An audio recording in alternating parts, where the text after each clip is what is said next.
Right now, 8 feet below your backyard, the ground sits at somewhere between 50 and 68 degrees. It sat there yesterday. It sat there last January when your pipes froze and your heating bill arrived like a verdict. It will sit there tomorrow and next winter, and the winter after that, indifferent to every season that passes above it, indifferent to every dollar you have ever sent to your utility company. A thermal battery so vast and so patient, it has never once needed a recharge. 5,000 years ago, Persian engineers in the desert of what is now Iran solved the problem of moving water at stable temperature across scorching terrain by burying hand-dug channels lined with fired clay 6 to 30 feet below the surface, letting the earth do the work that no machine existed to do, and the water arrived cool, the temperature equalized, the physics effortless. The water heater industry and the utilities that power it made sure you never learned about it. By the end of this video, you will know exactly why this was buried and how to build your own version for under $80. I'm your host and welcome to this channel where we excavate the knowledge that the energy industry hopes stays forgotten. Subscribe now and hit the bell so you never miss what the code writers and the standards bodies would prefer you never find.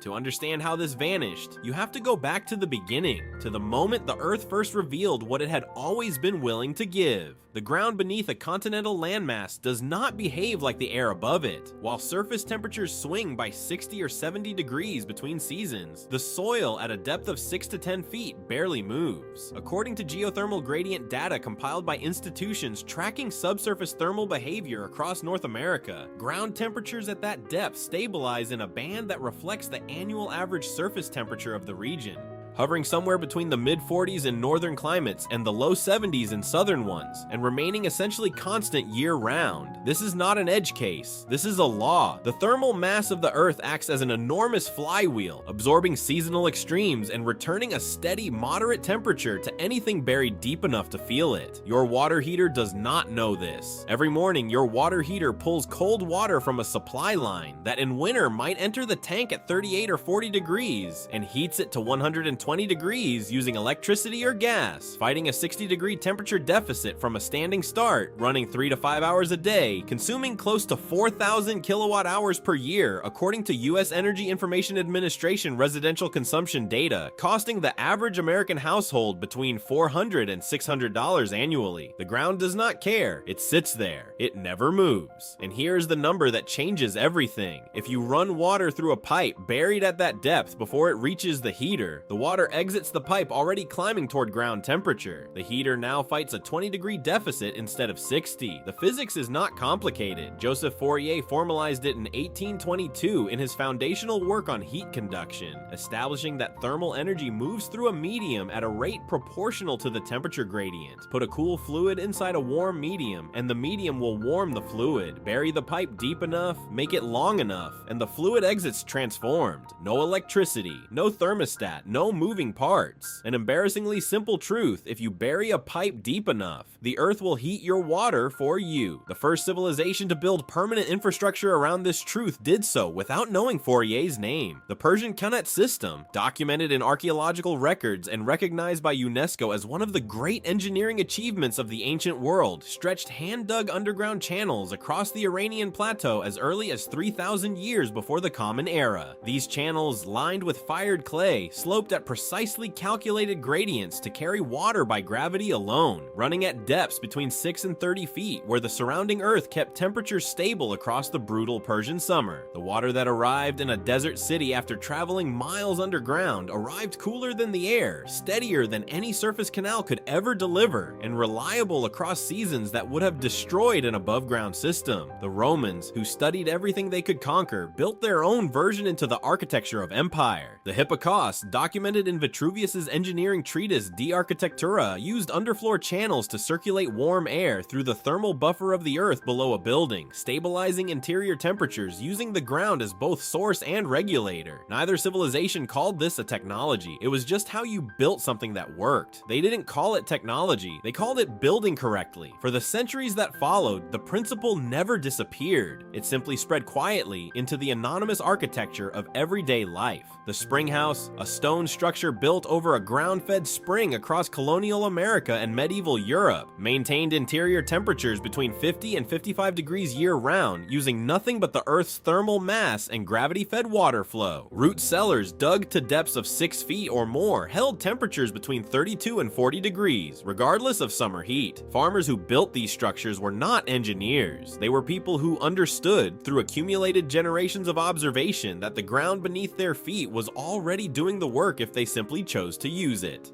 Colonial agricultural records and 18th century farming manuals described these structures in matter-of-fact terms, the way you would describe a fence or a roof, as if the knowledge were so basic it required no explanation. It required no explanation because everyone knew it, until someone needed you to forget it. Now look at the system itself, the modern version of an ancient truth, and watch it breathe. 150 feet of 1-inch HD PE pipe, high-density polyethylene, the same material used in municipal water infrastructure, rated for decades of continuous use, buried in a serpentine or coiled layout at a depth of 6 to 8 feet.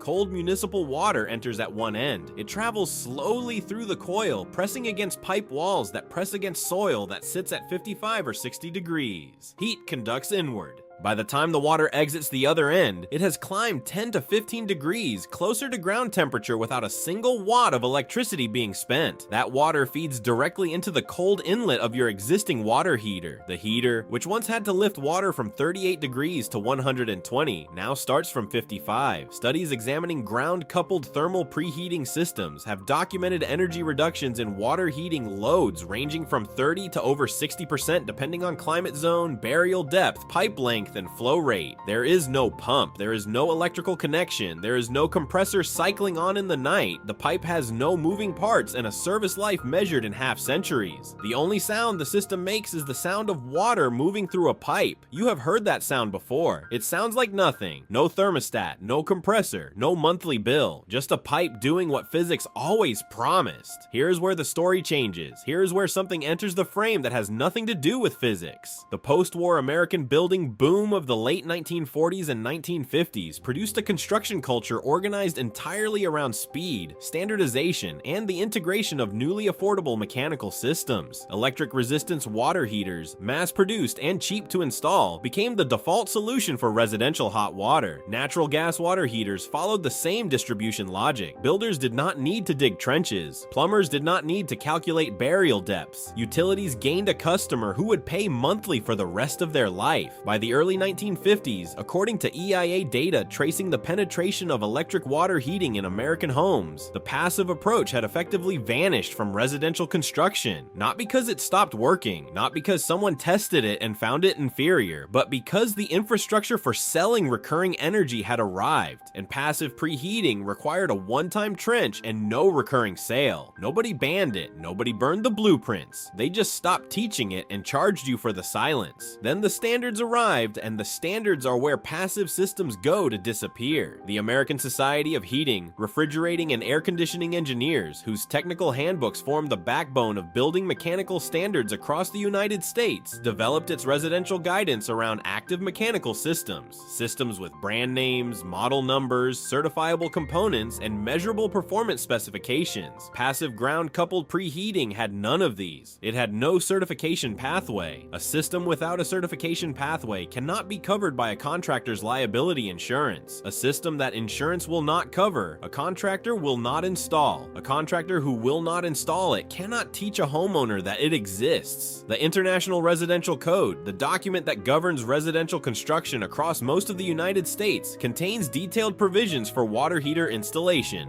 venting requirements, pressure relief valves, seismic strapping in applicable zones, but contains no standardized category for passive earth-coupled thermal pretreatment of supply water. The enemy didn't arrive with a weapon, it arrived with a standards manual, but this is the part they cannot explain away. The suppression was never a conspiracy. Here's the second twist, and it is the one that makes the whole story feel more real, not less. The water heater industry does not need a villain. The residential water heating market in the United States generates generates revenues measured in the billions annually, and the recurring energy consumption that powers it accounts for roughly 15 to 18% of a typical household's total energy bill according to EIA end-use breakdowns. A system that costs $80 in materials and eliminates 30 to 60% of that consumption permanently is not a product. It is the end of a product. No boardroom decision was required to exclude it. The economics did the work silently.